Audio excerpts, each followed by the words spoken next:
I hope you're all doing really well. Today marks 1 whole year that my amazing friend Emma and I released our Dark Academia book tag. This is a book tag dedicated to Dark Academia. It has bookish questions, art questions, questions about sculpture, questions about favorite poets and authors, and this was such a passion project of ours a whole year ago. I can't believe it's been a year, and now we have a Dark Academics book club with our other friends Mary, Lucy, and Kira.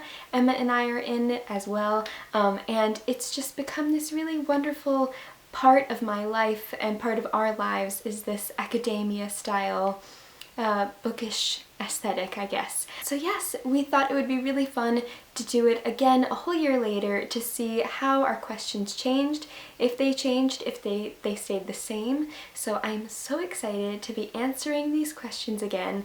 It was wonderful because I went back and I looked at them to try and see what my new answers would be. I tried to change as many of them as possible. Some of them did stay the same for me, but it was really interesting to try and pick different things because I didn't want it to be too repetitious, but I'm really excited to share my answers with you all, and I hope you like seeing this tag again. And if you haven't participated and you want to do the tag, then definitely do it and tag Emma and I so we can see your answers to these questions, because I think that was the most exciting part about creating this tag, was watching all of your videos. Some people made it into an Instagram post, and that is just so amazing, seeing all of your creativity and all of your answers. So yes, without further ado, I'm going to start answering these questions. I just have to say that I am a very indecisive person, and when someone asks me to pick a favorite something, I cannot only pick one. It's just, I don't have that ability. So a lot of these questions have multiple answers because I just can't pick one. Question 1 is, what is your favorite dark or academia or Dark Academia book and movie? I have 3 books to talk about, although there are so many that I could list. The first one is my favorite book of all time. I couldn't not mention it. I mentioned it last year in this video and I will mention it again, and that is Anna Karenina by Leo Tolstoy. This doesn't really have an academic setting, or it doesn't really revolve around academia, but it is very dark. It is also very light as well, but there are a lot of dark elements to this book, so I just had to mention it. I won't go on and on about this book. It's the best book I've ever read. It's my favorite book in the entire planet. On the entire planet. So yes, if you haven't read Anna Karenina, then if you watch any of my videos, hopefully I will convince you to try and pick it up, because it is worth every single page. The next 2 books that I want to talk about are definitely along the lines of Dark Academia, and the first one is A Separate Peace by John Knowles. I feel like this is pretty underrated. It is a modern classic. It is set at an all-boys school. It involves 2 friends and roommates, and how one is this picture of perfection. He is athletic, he's good looking, he's very confident. His name is Phineas, and our main narrator, Jean, is the polar opposite of all of Phineas's qualities. Not feeling good enough and kind of always comparing himself to Phineas. And I feel like Jean, throughout the book, there are some like homosexual subtext, which, you know, I just love in books. Some people think that Jean has romantic feelings for Phineas, like fascination and obsession and idolization. Other people think that they're just friends. So that is going to be up to you, whether if you pick this up and you want to see how you feel about that. Do you think that Jean is, you know, infatuated in a romantic sense with Phineas, or do you think that it's more of a wanting to be him, not wanting to be with him, but wanting to physically be like him? So this is also, it has themes of war and how war affects people directly and indirectly. It is just an incredible book about loyalty and friendship and honesty and truth. And it is an incredible book, one of my favorites, and it definitely falls under the lines of Dark Academia. The next book is another favorite, and that is Maurice by E.M. Forster. E.M. Forster is one of my favorite authors ever, ever, ever. He feels like a friend to me. He's amazing. Maurice follows 2 main characters. One is Maurice or Morris, and another one is Clive. and it is about them being homosexual in a time where homosexuality was illegal. Specifically, this is set in England. We follow them as they meet at Cambridge University, so it does have an academic setting. This is a very personal novel to Ian Forster because at the time that he wrote this and at the time that it is set, homosexuality was illegal in England, so he didn't want to publish this at the time that he finished it because it would have very personal repercussions on his own life. And I get so emotional when thinking about this and when thinking about Ian Forster and his experience with writing this book, publishing this book. I am so heartbroken by the fact that he had to wait until after his death to publish this. It's so heartbreaking, but this book does have a lot of dark themes.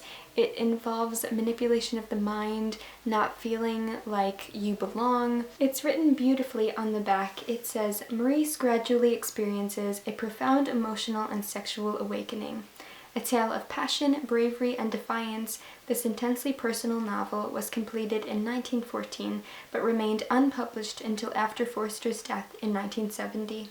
Compellingly honest and beautifully written, it offers a powerful condemnation of the repressive attitudes of British society and is at once a moving love story and an intimate tale of one man's erotic and political self-discovery. And oh my gosh, the ending is really hopeful but heartbreaking, and just everyone needs to read this book. It is incredible. Now on to my favorite dark or dark academia movies. The movie adaptation for Maurice is from 1987 and it is incredible. It is gorgeous. It is beautiful. It is one of my favorite book to movie adaptations ever, and oh my gosh, I highly recommend you read the book first and then you watch the film. It is just visually so beautiful and stunning. It is a Merchant and Ivory film, which I just love James Ivory so much. His work is incredible. He also did A Room with a View with Helena Bonham Carter, which is another Ian Forster adaptation, and he did a lot of them. I think another one is Howard's End, and they're all incredibly beautiful and they're all definitely worth watching, and oh, just love it so much. Another one is Dead Poets Society. That is probably my favorite movie of all time. I love it so much. I talked about it last year in this video, so I won't go on a big tangent about it, but it is just a movie that really changed my life. Another movie is the movie adaptation of Anna Karenina. It is beautiful, gorgeous, incredible. Joe Wright is the director and he is just a genius. I always describe that movie as being a moving work of art because it really is. I feel like you can pause that movie at any second and it just looks like a gorgeous painting. It is beautiful. Another one is set at an all-girls school, and that is Mona Lisa Smile. I love Mona Lisa Smile. It has Julia Roberts in it and a lot of other amazing female actresses, and it is involving art history and also societal expectations for women. I think it's set around the 50s and it's just a gorgeous, gorgeous movie. So if you haven't watched it, highly, highly recommend you do so. And then the next one is actually a very recent 2020 TV series, and that is Normal People on Hulu. I definitely recommend Normal People reading the book first, but I wanted to specifically mention the film. It does have an academic setting and there are many darker aspects to it, and it's just a gorgeously crafted TV show. So definitely, again, I recommend reading the book first and then watching the show, but just had to mention it because I loved it. One of my favorite things to come out in 2020. Question 2 is, what dead poet would you like to have a drink with? I have many answers for this question. Last year I answered with this one poet, and I will have to say it again, and that is Walt Whitman. I love Walt Whitman. He feels like a close friend. Like I said about Ian Forster, a lot of these authors feel like close friends. He is the poet that really got me into poetry. I always loved poetry, but he was the first poet that I really was enthralled with, and his words really spoke to me, and they're so beautiful and so vivid. And another reason why I love Walt Whitman is because it's a big part of Dead Poets Society. They always describe or call Walt Whitman Uncle Walt, and I just love that. So yes, I would love to have a drink with Walt Whitman. That would be amazing. I just have so many things I want to talk to him about. Another dead poet that I would like to have a drink with is Robert Frost. Robert Frost's poetry is also gorgeous and vivid and enchanting, and I love naturalist poetry, so Walt Whitman, Robert Frost. I have a new collection of Emerson's poetry, which my amazing friend Mary got me for Christmas, and I'm so excited to read it. So I haven't read too much of Emerson yet, but I feel like he would also be someone that I would like to talk with as well. But Robert Frost, I feel like he had a really challenging and emotional life, and he was in a lot of mental turmoil, and I would just love to hear his experiences and his emotional awakening, I guess. But love him so much. I highly recommend you read some Robert Frost and Walt Whitman poetry. Another poet is Rainer Maria Rilke. I know Emma is definitely going to answer this question with Rilke. I first read Letters to a Young Poet this year, actually, for one of the 24-hour Rory Gilmore readathons, and this is the only Rilke work that I have read, but I'm so excited. I do have the Book of Hours that I haven't read yet, but I think I am going to be reading this with my amazing friend Emma, who did this tag with me, and also our equally amazing friend Lucy from Crescent Pages. So I'm so excited to read more Rilke this year. But yes, I did love Letters to a Young Poet. I feel like he is one of those people that is just so wise and so emotional, and I feel like I just would love for him to give me some life advice. I would love to just listen to him talk and to tell him my problems, and for him to just give me his wise words, because reading his books, reading this book, felt like that. Felt like I was talking to a close friend, and him just kind of saying what I needed to hear. So it's just amazing. Reading this was incredible. I also just ordered his collection of letters, The Dark Interval, which I'm waiting for it to come in the mail, but I'm so excited to read that one as well. The next author is, I think, the one that I would love to meet the most and talk to the most. I am currently reading a poetry collection from her, and that is Mary Oliver. This is her Devotions. I just got this book for Christmas from my parents, and oh my gosh. So this is a very big collection of smaller collections from each of her other poetry collections. I said collections quite a lot in that sentence.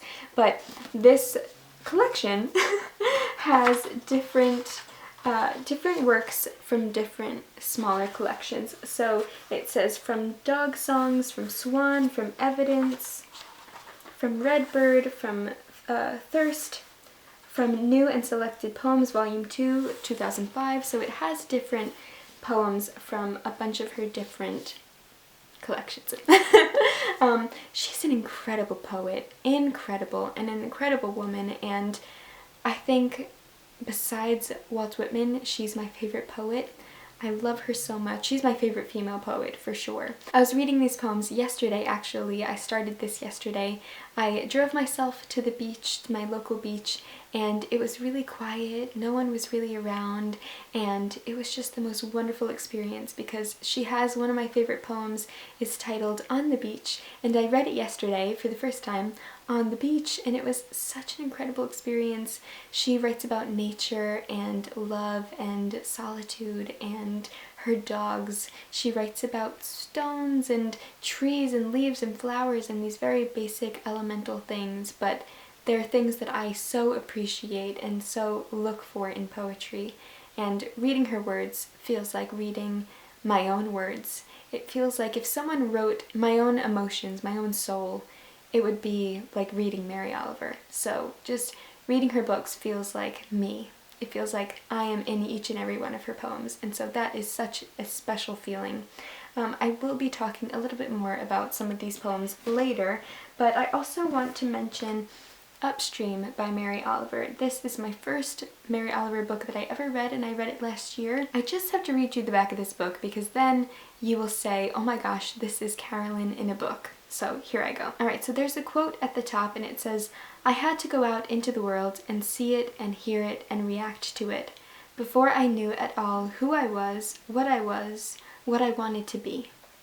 So begins Upstream, a collection of essays in which revered poet Mary Oliver reflects on her willingness to lose herself within the beauty and mysteries of the natural world and the world of literature. emphasizing the significance of her childhood friend, Walt Whitman, who inspired her to vanish into the world of her own writing. Oliver meditates on the forces that allowed her to create a life for herself out of work and love. Throughout this collection, Oliver positions not just herself upstream, but us as well, as she encourages us all to keep moving, to lose ourselves in the awe of the unknown, and to give power and time to the creative and whimsical urges that live within us. It's just, it's just me in a book. This is, yeah, just Mary Oliver. She is just my kindred spirit. I love her so much. I want to just talk with her and listen to her and walk in the woods with her, walk on the beach with her, pet her dog. I want to just spend a day with Mary Oliver. That would be amazing. That would be absolutely amazing. Something else that was incredible that happened yesterday when I was at the beach, I read from this collection the poem called Swan, and it's this gorgeous, amazing, beautiful poem. And I looked up, I was at the beach, and I look up, and there's a swan on the water right in front of me. And it felt like a sign. It felt like Mary sent me that swan. And it was just this incredible feeling of, you know, the universe and nature kind of giving you that little gift. So I just wanted to thank Mary for sending me that beautiful swan after reading her beautiful poem, Swan. So, love her so much. Please read Mary Oliver. If you haven't, she is worth every reader in the entire planet. I think everyone needs to read her poetry. Question 3 is, what is your favorite painting or sculpture? My favorite sculpture is Reading Girl by Giovanni Cincelli. It is gorgeous, gorgeous, gorgeous, gorgeous. It is a beautiful marble sculpture of a girl reading. I love seeing beautiful classical sculptures, especially marble, with the aspect of reading. I think it's so beautiful and really speaks to my heart. So love that sculpture. It is definitely one of my favorites, probably my favorite. Now, picking a favorite painting is probably the hardest thing that I had to do for this video, because as an art history student, I love so many paintings, so many sculptures too, but Reading Girl is definitely my favorite. So I have 3 art history books here with me, and they are from 3 of my favorite artists. So all of their work I love. Specifically Monet, I love his water lilies, I love his chrysanthemum painting, I love so many of his paintings, as well as loving nature. I love nature paintings. I love anything to do with nature. So Monet definitely speaks to that aspect of my life and my passions. So Monet, I would have to say, is definitely my favorite painter, just in general. I love his work. I saw his water lilies at the Metropolitan Museum of Art when I was in the city, but oh my gosh, and I also saw his chrysanthemums as well. Such an incredible experience. Also his sunflowers, just Monet. Every single painting by Monet. Then we have the incredibly talented Gustav Klimt. My favorite painting from him I actually saw for myself with my own eyes, and I can't believe it. It is The Woman in Gold, or The Portrait of Adele Bochberer. I think that's how you say her name. I'm probably pronouncing that wrong. I wrote it down. Let's see. She's from Vienna. Her family's from Vienna. There is this incredible movie titled The Woman in Gold with Helen Mirren and Ryan Reynolds, and it is about the history of that painting. And I actually saw it with my own eyes in New York City. It is at the New Museum. It is incredible, it is gorgeous, and that's definitely one of my favorite paintings. But I also got this book at the New Museum after I saw The Woman in Gold, or The Portrait of Adele, because I had to celebrate the moment, and of course I had to celebrate the moment by getting myself a book about and full of all of Gustav Klimt's gorgeous paintings and sketches. So here is just a little flick through. So absolutely beautiful. Oh my gosh! Here's my receipt. My receipt. And then, oh, here is the postcard of Adele. So that is the painting. Oh my goodness, I forgot that I put that in there. Yeah, new gallery. That's so funny. And then the next painter is, of course, Vincent van Gogh. I love him so much. All of his work, all of his paintings, they're incredible. I saw Starry Night at the Museum of Modern Art in New York City, which was just a surreal experience because I feel like it's one of the most well-known, well-beloved paintings, and to see it with my own eyes was something that I cannot describe. It is on the cover, as you can see. Some of his other paintings, though, that are a little less known are he actually has paintings of still lives of books. One is still lives of French novels, and another one is still life of French novels with a rose. Those two paintings are gorgeous. I tabbed the first one so you guys can see. There is still lives of French novels right there. I love his nature and landscape paintings like these. So beautiful. Wow, I'm surprised I found it. So there's another gorgeous self-portrait, and then the painting that I'm talking about is this one. It is still life with French novels and a rose. It is just absolutely gorgeous. But yeah, these books are the Taschen. I think that's how you pronounce the name. Taschen? I'm sorry if I'm pronouncing that wrong. I most likely am. But these are incredible art history books. They talk about the artist's life, and they go into detail about their experiences with each painting and everything. So love this. Also the back. Oh, gorgeous. He's so handsome. I just love him. Another gorgeous Van Gogh painting is Still Life with 3 books. I love any painting of a book, any painting of literature, any painting of nature, and that holds my heart. Number 4 is what is your favorite architectural marvel? Mine, I wanted to pick one that I have seen and one that I haven't seen. So one that I have seen is the gorgeous ceilings at the New York Public Library. I will put a picture. I actually went with my amazing friend Emma from her Instagram, Emma Redwet. She and I go to university together in New York City, and she and I went to the New York Public Library, and it was such an incredible experience. The whole place is gorgeous, but there is the ceiling in one of the reading rooms. It is gorgeous and blew me away. It's just this painting of clouds, and the architecture and everything about it was just breathtaking. I stepped in there, looked up, and thought this place was like made to read in. It was made to study in. It was made to just like stand there and stare at the ceiling. It is gorgeous, and I can't wait for the day that I go back because I just want to stare at that ceiling forever. The next architectural marvel I definitely haven't seen because it is from 1851, and that is the Crystal Palace by John Paxton.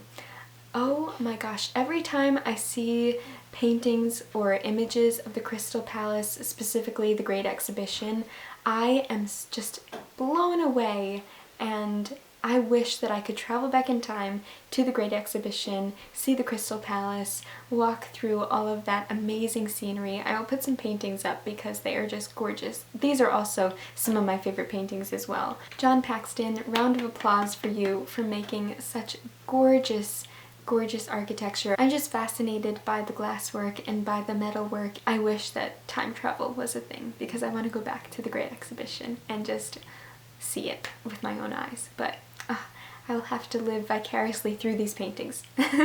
Question 5 is what Shakespeare play would you like to be the lead in? Now I am answering it with the same answer that I did for last year, and that is Helena from A Midsummer Night's Dream.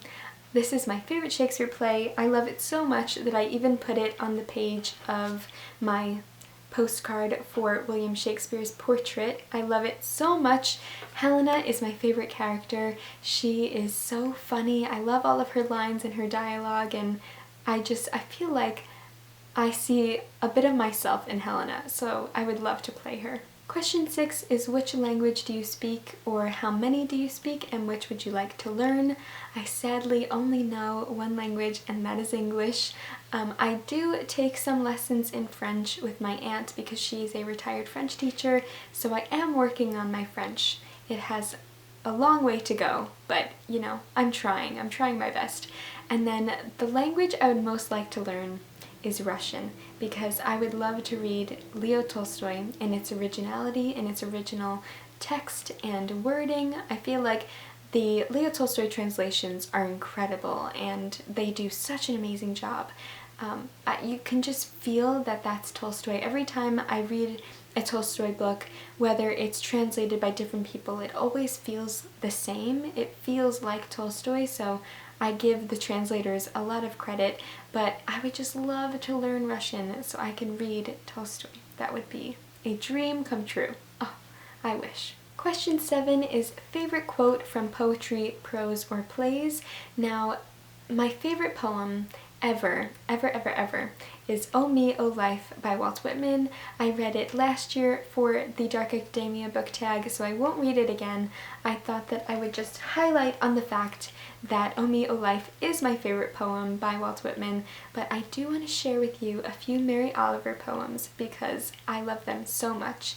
But to talk about, to skip from poetry to prose, my favorite prose quote is a Leo Tolstoy quote, and it is from Anna Karenina, and it is, "All the variety, all of the charm, all of the beauty of life is made up of light and shadow." That is my favorite quote from Anna Karenina. I love it so much. It is amazing. It's really hard to pick just one. I say that it's my favorite, but you know, that's very false because I have so many favorites, but that is one that always sticks in my brain and I love it so much and I think about it all the time. Now to switch back to poetry, I do have devotions again, and I wrote down a few of my favorites, so I will just read them out to you.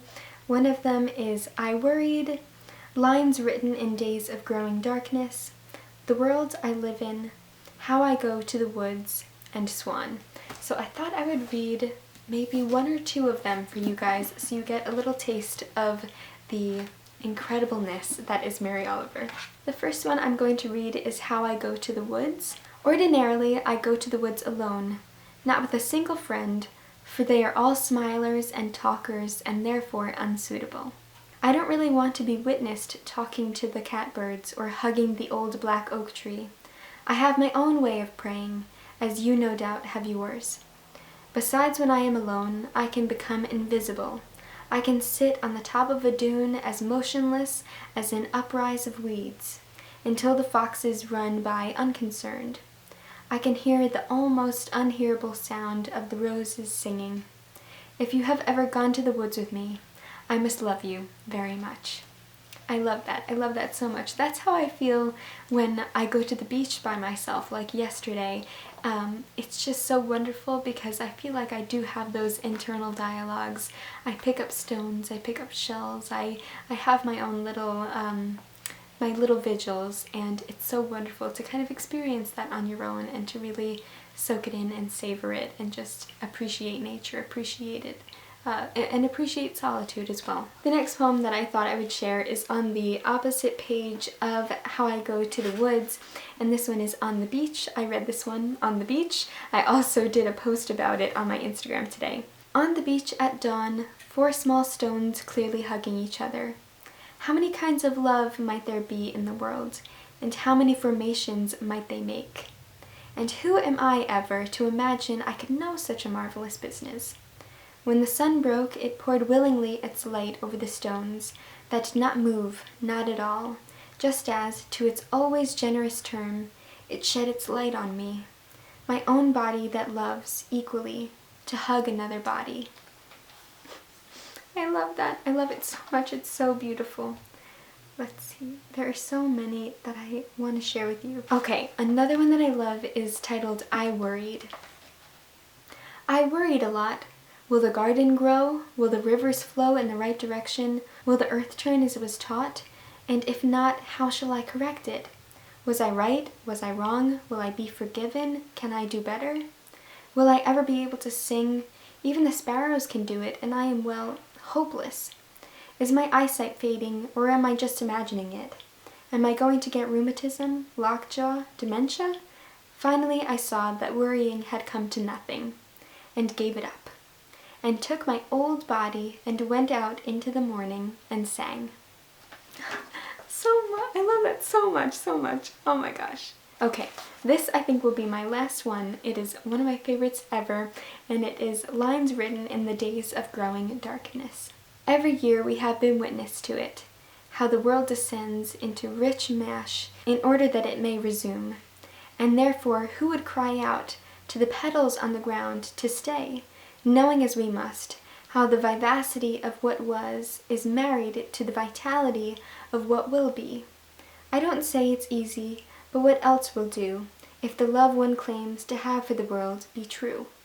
So let us go on cheerfully enough, this and every crisping day, though the sun be swinging east, and the ponds be cold and black, and the sweets of the year be doomed.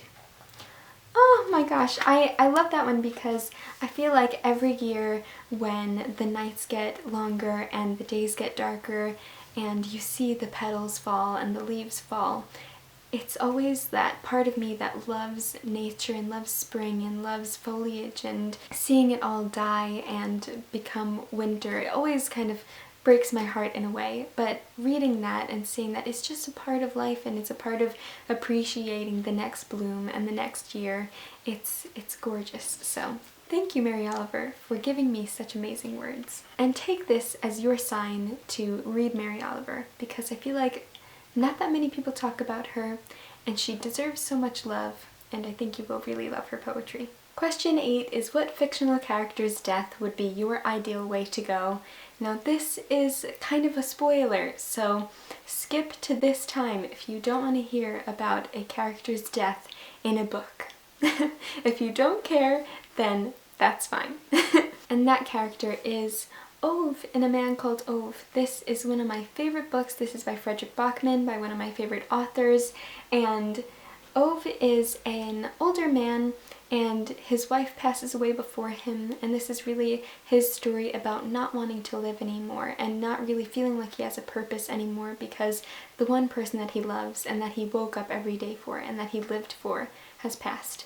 And it's about him kind of finding friendship and family in the most unlikely of places and the most unlikely of people, and it is a gorgeous, funny, amazing, heartwarming, heartbreaking book, and at the end Ove does pass away, and his death is really peaceful and beautiful, and it's when he's ready, it's when he can finally be reunited with his wife, and I feel like his death is so beautiful. So that would be my ideal way to go, is to return to my one true love at the ripe old age of whatever. I don't know how old he is when he passes away, but yes, at an old age, to be reunited with the love of my life, and when the time is right, when everything is ready. And I think he just passes away in his sleep, which definitely would be my ideal way to go. So love Ove, love this book. If you haven't read this book, please read it. It's the first Frederick Bachman book I ever read, and now he's my favorite author, my favorite modern author of all time. Love everything he writes. He's a genius. He's amazing. He's hilarious. Love it so much. Question 9 is, if you could attend any university or college, which would you like to attend? And my choice would have to be Edinburgh University or Cambridge/Oxford University. I love Scotland. I've never been, but I am fascinated by Scotland and Scottish history and anything to do with Scotland. So I have this great desire to study at Edinburgh University. And then another one as well, Cambridge. I would love to study at Cambridge, study literature.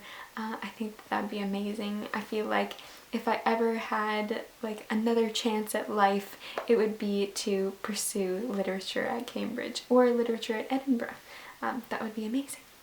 Question 10 is, what is your murder method or murder weapon of choice? This is along the lines of the dark aspect of academia, dark academia, and my weapon would be wits, like a battle of wits. And I actually googled the precise definition of a battle of wits, and I wrote it down, and it is the situation in which two people or two groups use their intelligence and ability to think quickly to try and defeat each other. Now, if that is not a more bookish way to fight someone, I don't know what is. Question 11 is, if you could be a part of any mythology, what mythology would you like to be a part of? Along the lines of loving Scotland and wanting to go to Edinburgh University, I would love to be part of Celtic mythology. I did answer this for last year's question, but I have to say it again because I love Scottish folklore, and It's so interesting. This is Fairy Tales and Stories of Enchantment from Ireland, Scotland, Brittany, and Wales. This is also illustrated by Kate Forrester. And this is a gorgeous collection of fairy tales and enchanting stories, and they have beautiful illustrations throughout. Here we go. It's so beautiful. This one is The Clumsy Beauty and Her Aunts. These, I believe, are written for children, but I think they're also incredible for adults or to just try your hand at different collections of fairy tales. I think it's gorgeous. So yes, I would love to be part of Scottish mythology or Celtic mythology just in general. Question 12 is, if you got your PhD, what would you want to get a PhD in? This could be realistic, this could be unrealistic. My realistic PhD would be in fine arts. I am an illustration student. I am getting my BFA or Bachelor's of Fine Arts in illustration, which I'm starting my last semester in just a few days, which is insane to think about, but also kind of unrealistic, but also realistic in a sense, because I could really do it, is I would love to get a PhD in classic literature. I would love to study classics in more of an academic setting. For now, I just really do it for YouTube and for fun. I mean, I do it for fun and then I post about it on YouTube, so I don't really do it for YouTube, I do it for myself. But yes, I would love to actually study classic literature. One of my favorite things to do is find lectures or debates or anything, any talks, literary talks on YouTube, and just listen to them and pretend I'm taking an online class, because it's just so much fun to hear someone that's equally passionate and even a scholar and proficient in a subject or in a specific author. It's just one of my geeky pleasures. The last question, question 13, is which fictional character would you die for? And this has not changed from last year, and that is Konstantin Dmitrievich Levin, the main character of Anna Karenina. I love Levin with my whole heart. I would die for him willingly. I would do anything for him. He is precious. He is a gem. He is a little cinnamon roll. He is the sweetest character, and he was my favorite part of this book. As much as this is about Anna, this is mainly about Levin. Levin is Leo Tolstoy in disguise. He kind of put a lot of himself into the character of Levin, and I love him. Whenever I think about a character that I would love to be around or to die for, I always think of Levin. He's my favorite fictional character ever, and if you read this book and meet Levin, you will understand why. And if you have read Anna Karenina, then you know why, because I'm sure you agree, Levin is such a sweet character. So yes, I would lay down my life for Konstantin Dmitrievich Levin. So that is it for the 13 questions. Now we go on to rapid fire. So I'm going to read them off on my phone and just answer really quick. Leather-bound or cloth-bound books? Cloth-bound. Dog-earing pages or highlighting pages? Dog-earing, highlighting, tabbing, underlining, writing? All of the above? Sculptures or paintings? Paintings! Piano or violin? I think piano. Yeah. I love the violin. I used to play the violin, but in terms of listening to music, I love listening to piano music.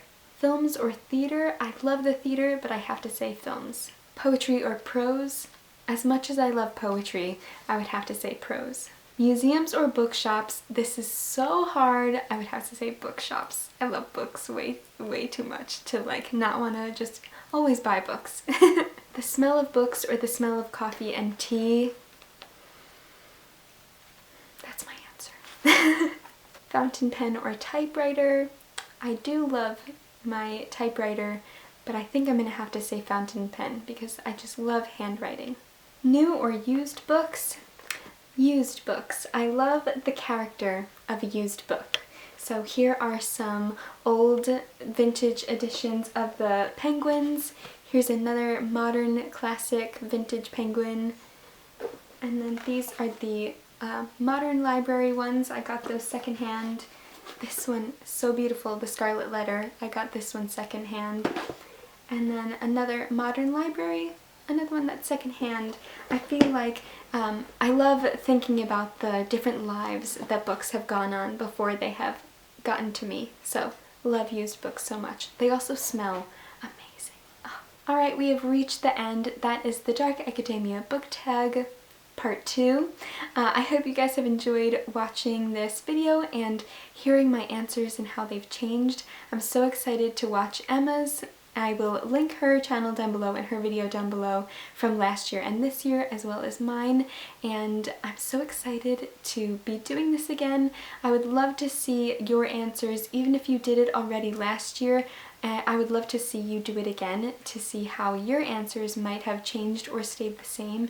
And if you haven't done this tag and you want to be tagged, I am tagging you. I tag everybody who wants to do it.